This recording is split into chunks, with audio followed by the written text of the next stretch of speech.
పార్టీలో బూత్ కమిటీలది అత్యంత కీలక పాత్ర అని అన్నారు వైసీపీ స్టేట్ కోఆర్డినేటర్ సజ్జల రామకృష్ణారెడ్డి. సానుభూతి పరుల ఓట్లు అక్రమంగా తొలగించకుండా అప్రమత్తంగా ఉండాలని కార్యకర్తలకు సూచించారు. గతంలో టీడీపీ ప్రభుత్వం వైసీపీ సానుభూతి పరుల ఓట్లను గల్లంతు చేసిందని ఆరోపించారు.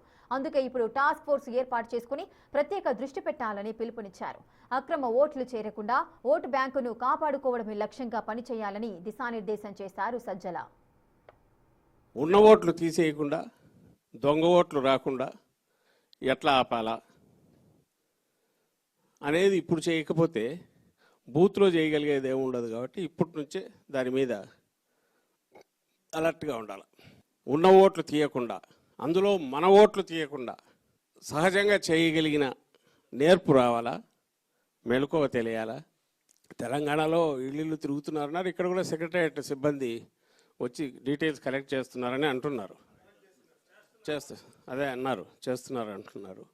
ఫస్ట్ మన ఓట్లు ఏమి ఉన్నాయో చూసుకోవడం, ముందు ఉన్న ఓట్లన్నీ జాగ్రత్తగా చూడడం, ఇక్కడ ఉన్నారా బయట ఉన్నారా. ఈ స్పెషల్ ఫోకస్ డ్రైవ్ లాగా ఉండాలంటే ఓ టాస్క్ ఫోర్స్ పెట్టి వాళ్లకు బాధ్యత అప్పచెప్పి, అఫ్కోర్స్ వీళ్ళు మామూలు స్ట్రక్చర్లో ఉన్న జిల్లా అధ్యక్షుడు, కాన్స్టిట్యున్సీ కోఆర్డినేటరు వాళ్ళ నాయకత్వంలోనే ఉంటుంది. కానీ దీని మీద ఫోకస్డ్గా పనిచేస్తుంది ఓ డ్రైవ్ లాగా. సో ఈరోజు మన ప్రిపేర్డ్నెస్ పెంచుకోవడానికి, మనము దీనికి సిద్ధంగా ఉన్నామనేది ఒక డెసిషన్ తీసుకొని పోవడానికి ఇది